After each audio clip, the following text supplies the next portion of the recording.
আজকে emergency sell হবে এরকম একটা হাউজের গাড়ি নিয়ে চলে আসলাম। আর এই গাড়িটা কেমন কি আছে সেটা কিন্তু ভাইয়ের কাছ থেকেই জানবো। জি, গাড়িটা হচ্ছে 2012 এক্সিও নিউ শেপ। গাড়িটা আমার হাউজে পার্কিং এর নিচে রাখা আছে। আপনার গাড়িটা আসেন, দেখেন, গাড়িটা ইনশাল্লাহ পছন্দ হবে। তার আগে আমি আপনাদেরকে একটু গাড়িটা চালিয়ে দেখাচ্ছি। অলরেডি কিন্তু গাড়িটা স্টার্টে ছিল, আমরা যখন ভিডিও শুরু করছি। আর এই যে দেখেন খুব চমৎকার ভাবে কিন্তু ট্রান্সমিশন নিচে আছে। আপনি যেইভাবে চান, যে স্পিডে চান সেই স্পিডে কিন্তু এটা কন্ট্রোল করতে পারবেন, চালাতে পারবেন। আর রাস্তার কথা যদি বলি, ভালো রাস্তা হোক খারাপ রাস্তা হোক, এই গাড়ি ইনশাল্লাহ ভোগাবে না যদি আপনি চালাতে পারেন ইনশাল্লাহ। আর এইটা কিন্তু ডিরেক্ট ফ্যামিলি ইউজ হওয়া গাড়ি, ফ্যামিলি ইউজ হচ্ছে। আপনি যদি চান নিয়া পার্সোনাল হোক, রেন্টে চলা হোক, যে কোনো কাজে এই গাড়ি ব্যবহার করতে পারবেন, তাই না ভাই? জি ভাই। মানে এই গাড়িগুলো তো আপনার এক কথা যদি বলি, কেউ যদি সার্ভিস করাই রাখে ঠিকঠাক ভাবে, খুব বেশি একটা প্রবলেম হওয়ার তো কোনো আসলে চান্সই নাই। এইসব গাড়িগুলা মেইনটেইনটা একটু টাইম টু টাইম করতে হয়, তাহলে আপনার গাড়িটার সার্ভিস ভালো দিবে। মানে মোট কথা, যারা লম্বা সময় গাড়ি চালাতে চায়, লম্বা সময় জি। সার্ভিস চায়, তাদের হচ্ছে গাড়িটা টুকটাক যে কাজগুলো থাকে ওটা রানিং করে রাখলে হয়, তাই না? করাই নিতে হবে। মানে আপনার 300 টাকার কাজ বাজছে, আপনি এখন করে রাখছেন, কিন্তু ওটা যদি বাসায় রাখেন ওটা 30,000 টাকার কাজও হয়ে যেতে পারে, তাই না? জি। কিন্তু আপনি যদি 300 টাকার কাজ করে ফেলেন, 3,000 টাকার কাজ করে ফেলেন, দেন ওই প্রবলেমটা কিন্তু আর রিটার্ন হওয়ার চান্স নাই বললেই চলে। চলে। আর সেই রকম একটা গাড়ি কিন্তু এটা। আমরা একটু ভাঙাচোরা রাস্তা থেকে গাড়িটা চালাচ্ছি, মাশাআল্লাহ। আলাদা করে কোনো প্রবলেম নাই, এসিটা রানিং আছে, বেশ ঠান্ডা ভালোই উপভোগ করা যাচ্ছে। এবং এসির পাওয়ার কিন্তু দেখেন খুবই লো দেওয়া, মানে 1-2 ঘাট দেওয়া মাত্র। সেটা যদি বাড়াই দেওয়া হয় তাহলে কিন্তু আরো ভালো এয়ার ফ্লো ফিল করা যাবে, যেটা এখনই ভালোই ফিল করা যাচ্ছে, তাই না ভাইয়া? এটার এসি ইঞ্জিন গিয়ারবক্সের কি অবস্থা? একদম 100% র অবস্থায় আছে। জাপান থেকে যেভাবে আসছে এখনো কোথাও কোনো হাত দেওয়া হয় না। ইঞ্জিন খোলা হয় নাই, গিয়ার বক্স খোলা হয় নাই, কম্প্রেসার আপনার জাপান থেকে যেটা আসছে ওইটাই আছে। মানে ওইভাবে আছে একদম। জি, বেসিক্যালি মানে এই গাড়িটা কোনো কোথাও কোনো মানে ভাঙা ফাটা স্ক্র্যাচ দেখেন, আপনি ড্যাশবোর্ডটা দেখেন, দরজার প্যাড গুলো দেখেন, বুঝতে পারবেন তাহলে।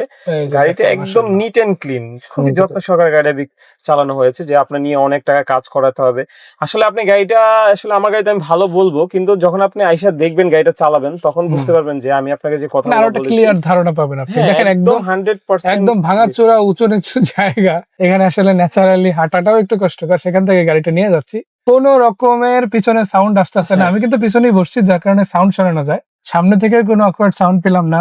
তার মানে সাসপেনশন সিস্টেম কিন্তু অনেক ভালো আছে, সেটা আমি পার্সোনালি বলতে বাধ্য হলাম।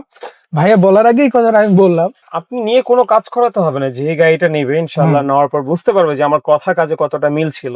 মানে আজকে এমন একটা গাড়ি আপনাদের দেখাচ্ছে, এটা শুধু ভিতর থেকেই না, বাইরে থেকে যখন আমরা দেখাবো আরো চমৎকার লাগবে। এবং এটা কিন্তু অরিজিনাল কালারের গাড়ি, তাই না? হ্যাঁ, ম্যাক্সিমাম পার্ট টুকটাক রঙের অরিজিনাল টাচ আপ কালার। যা আছে ওইভাবেই রাখানো আছে, শুধু বাম্পার একটু টাচ আপ হতে পারে। যা আছে ওইভাবেই কিন্তু আমরা আপনাদেরকে আজকে ইনশাল্লাহ দেখাচ্ছি। দেখেন অরিজিনাল কালারে গাড়ি থাকাটা একটু টাফ। কি কারণে? বাংলাদেশের রাস্তার যে অবস্থা, এখানে আপনার ম্যাক্সিমাম গাড়িতেই কিন্তু বড়সড় অ্যাক্সিডেন্ট হওয়া এখন কোনো ব্যাপারই না। বিশেষ করে বাম্পার গুলো নষ্ট হয়ে যাওয়া, সাইডে দরজায় লাগা, এগুলো এখন কমন মানে বিষয় হয়ে গেছে। বাট এই গাড়িটা ওই জিনিস থেকে তুলনামূলক অনেকটাই বেঁচে ছিল। 2012 মডেল, আর রেজিস্ট্রেশন হচ্ছে 2018-তে। আর ট্যাক্স ফিটনেসের কি অবস্থা ভাইয়া? ট্যাক্স টোকেনটা আছে আপনার 2027-এর মার্চ। আর ফিটনেসটা আছে আপনার 28-এর মার্চ, মানে অলমোস্ট 1 বছর 2 বছর, মানে পুরো ভরপুর কাগজ আছে বলা যায়। রিসেন্টলি আপডেট করা হয়েছে। আর আপনার তো এখানে গাড়ি মালিকানা করেই দিবেন, তাই না? হ্যাঁ, মাস্ট বি, গাড়ির নাম ট্রান্সফার করে নিতে হবে। মানে একটা জিনিস আপনার অনেকে হয়তো ভয় পান যে ভাই আমি গাড়ি তো নিবো, কাগজপত্র সব ঠিকঠাক আছে কিনা। আমার মনে হয় এই কথাটা শোনার পর আর ওই ভয়টা আপনাদের মধ্যে কাজ করবে না, কেননা মালিকানা ছাড়া গাড়িটা সেলই হবে না। আপনি যদি বলেন 1 লাখ টাকা বেশিও দেবো, তাহলে আসলে পসিবল না। এমনিতেই যেহেতু হাউজের গাড়ি, মার্কেট রেঞ্জ থেকে অনেক কম ইনশাল্লাহ এই গাড়িটা পাবেন, যেটা আপনারা চাইলে মার্কেট প্রাইসটা বিবেচনা করে দেখতে পারেন, যাচাই বাছাই করেও ইনশাল্লাহ দেখতে পারেন। তো যাই হোক, আমরা যেখানে এতক্ষণ ভিডিও করছিলাম ওই জায়গায় এখন অলরেডি চলে আসছি। সেখানে আমরা গাড়িটা পার্ক করে আপনাদের ফেসটা দেখাবো, কিভাবে কি আছে না আছে, লাইটগুলোর কি অবস্থা, ইঞ্জিনটার ভিতরের কন্ডিশন কেমন, কালারটা কিরকম আছে, সেই বিষয়ে বিস্তারিত জানাবো। তবে জানার আগে একটা কথা বলতে চাই, দেখেন আপনাদের অনেকের কোশ্চেন থাকে যে ভাই হাউজের গাড়ির ভিডিওতে পাচ্ছি না। অবশেষে দেখেন আপনাদের জন্য কিন্তু নিয়ে আসলাম। এখন আমরা গাড়িটা পার্ক করে ইনশাআল্লাহ দেখাবো। তো পার্ক করার আগে আমি একটু নামবো, যাতে পার্ক করা অবস্থা আপনাদের দেখাতে পারি যে গাড়িটা কেমন বা কিভাবে কাজ করতেছে। একটু ব্যাক ক্যামেরাটা দেখাই।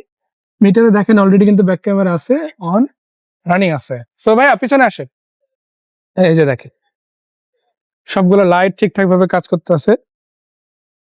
আপনি ওইটা কিন্তু সরাসরি দেখে নিতে পারতেছেন, মাশাআল্লাহ। এই যে দেখেন চাকাগুলো দেখেন আপনারা, চাকাও কিন্তু খুব দারুণ ভাবে কাজ করতেছে। এই পাশ থেকে দেখতে পারেন কোনো সাউন্ড আলহামদুলিল্লাহ নাই। এই যে ভাই একটু কাটেন তো দেখি, এই যে দেখেন কোন রকম অকওয়ার্ড নয়েজ আপনারা পাবেন না। সো একটু সামনের দিকে যান, চলবে চলবে। হেডলাইটটা দিয়ে তো একটু, এই যে দেখেন লাইট গুলো দেখেন আপনারা, আমি মুখে বলবো না, বাস্তবে যেটা আছে ওইটা আপনাদের দেখাবো। আপনারা একদম সরজমিনে এসে এটা কিন্তু দেখতে পারবেন।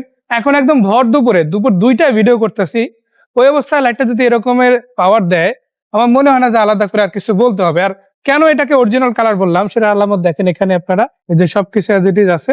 আমি কিন্তু এই দরজাটা খুলে বেরোয়েছিলাম, আপনারা জানেন যে খোলাই আছে এই অবস্থায়, এবং লক করে দিলে দেখেন 100% একদম অ্যালাইনমেন্ট মিলে যাচ্ছে। এটা কিন্তু আবার ভাইবেন না যে দরজা মারি খাওয়া, এরকম কিছু না। এবং সাইড থেকে যদি দেখা, এদিকেও আপনারা দেখতে পারেন, এখানেও ছোট একটা স্ক্র্যাচ আছে, যেভাবে আছে ওইভাবেই আমরা দেখাচ্ছি, একদম দিনের আলোতে স্পষ্টভাবে আপনাদের গাড়িটা কিন্তু তুলে ধরতেছি। এটা যদি মেজর অ্যাক্সিডেন্ট ওয়ালা গাড়ি হতো, সেটা কিন্তু চোখের সামনেই বোঝা যাইতো যে না গাড়িটা এখানে অ্যাক্সিডেন্ট হয়েছে, এখান থেকে মনে হচ্ছে যে এই সম্পূর্ণ প্যানেলটাই কাজ করানো হয়েছে। ওইরকম কিন্তু আলামত নাই, তাই না? সো ইঞ্জিনে কি অবস্থা হয়ে আছে? দেখেন ইঞ্জিনটা স্টার্ট অবস্থায় আছে, কোনো নয়েজ আছে কিনা বা ভাইব্রেশন আছে কিনা, একদম স্মুথ ইঞ্জিন। মাশাআল্লাহ, এই যে দেখেন এটাতে আপনারা পেয়ে যাচ্ছেন সিকোয়েন্সিয়াল এলপিজি। জি। এলপিজি লাইনটা মাশাআল্লাহ ভালো, প্রত্যেকটা জিনিস দারুণ ভাবে কাজ করতেছে। সিবিটি গিয়ার বক্সের গাড়ি, বিবিটিআই অনার এফি ইঞ্জিন, গ্লো বাটের একটা নতুন ব্যাটারিও দেওয়া জি। আছে।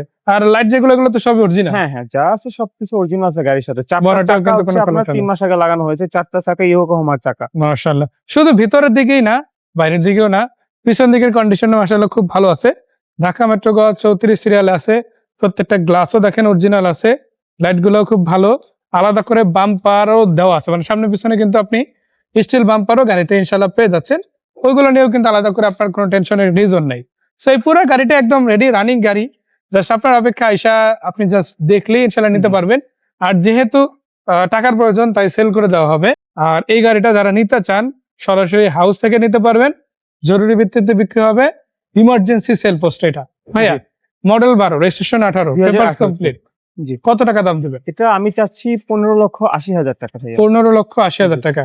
এটা কি একদম ফাইনাল প্রাইস না আরো একটু না, কম বেশি আসলে হবে? কিছুটা সম্মান করা হবে, এরপরও কিছুটা কম বেশি করা যাবে, মানে negotiate করা হবে। এটা কিন্তু একদম ফিক্সড প্রাইস না, এখান থেকেও চাইলে আরো কিছুটা কনসিডার করা সম্ভব।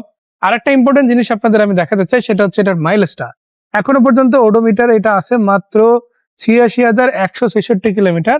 আর এটার এসিটা যেই পরিমাণ ঠান্ডা হচ্ছে, আমি যদি পার্সোনালি বলি, কেউ যদি এই গাড়িটা এসে ফিল না করে, বোঝার চেষ্টা না করে, আসলে বোঝা সম্ভব না যেটার এসির কম্প্রেসারটা আসলে গাড়ি এসে কতটা ভালো। দেখতে হবে, তাহলে কিনতে পারবেন। মাশাআল্লাহ। আর আর ইনশাআল্লাহ এটা আশা করি এলপিজি যেটা করে, এটা কি 60 না 70 লিটার? 70 লিটার। 70 লিটার, মানে জি। সাইজ একটু বড় আছে, জি। ফুল একটু বেশি নিতে পারবে, হ্যাঁ। যে কোনো জায়গায় ইনশাআল্লাহ রানও করতে পারবেন মাশাআল্লাহ। তো সব মিলে একদম রেডি গাড়ি, আলাদা করে তেমন কিছু বলার নাই। আসেন ইনশাআল্লাহ, চোখের সামনে আপনি দেখবেন কেমন আছে, নাকি ভালো হবে নাকি খারাপ হবে, সেটা আপনি নিজে চালায়া দেখা অথবা এক্সপার্ট দেখায় নিয়ে তারপরে এই গাড়িটা কিন্তু পারচেজ করতে পারতেছেন। তো বড় ভাই, এই গাড়িটা যদি নিতে হয়, আজকে কত টাকা প্রাইসে দিলাম সেটা তো বলেই দিছি, কোথায় এসে দেখা যাবে সেটা বল। এটা হচ্ছে রামপুরা বনশ্রী। রামপুরা বনশ্রী। জি। ফোন নাম্বার যেটা দিচ্ছি এটা কি হোয়াটসঅ্যাপ হ্যাঁ, আছে? এটা তো হোয়াটসঅ্যাপ ইমো দুইটাই আছে, আপনি চাইলে সরাসরি এসে দেখতে পারেন বা নক করতে পারেন। মানে কেউ যদি কল করে লোকেশনটা লোকেশনটা দিয়ে দেওয়া হবে, কারেন্ট লোকেশন দিয়ে দেওয়া হবে। আয়শা একদম ডিরেক্ট দেখে নিতে পারবে। অনেকে বলবেন যে ভাই এক্সাক্ট হাউস নাম্বারটা কেন বলেন না? দেখেন গাড়ি একটা ডাইরেক্ট একটা হাউস নাম্বার ডিরেক্ট আপনাকে বলা যায় না। আপনি আসেন, জি। যখন আপনি গাড়ি দেখার আগ্রহটা দেখাবেন, ফোনে কল দিবেন, আপনাকে এক্সাক্ট লোকেশনটা দিয়ে দেওয়া হবে। তো জি। বনশ্রী আমরা যেখানে আসি, এখানে আসাটা খুবই ইজি, ঢাকার যে কোনো প্রান্ত থেকে আসতে পারেন আপনারা, এবং বাছাই করা সেটা গাড়িটা দেখে নিতে পারেন, যেটা ডাইরেক্ট মালিক, স্মার্ট কার্ড মালিকের গাড়ি। জি। সো ভাইকে ধন্যবাদ, দর্শকদের ধন্যবাদ। জাস্ট একটাই কথা, আসেন ইনশাল্লাহ, চোখের সামনে গাড়ি দেখেন, নিজে চালাই দেখেন অথবা একজন এক্সপার্ট দেখাই নেন, তবে সেরা গাড়ি যে পাবেন সেটা মুখে না, বাস্তবেই দেখে নেবেন ইনশাল্লাহ। তো ইনশাআল্লাহ। সেই পর্যন্ত ভাইকে ধন্যবাদ, ভালো থাকবেন। জি, আসসালামু আলাইকুম।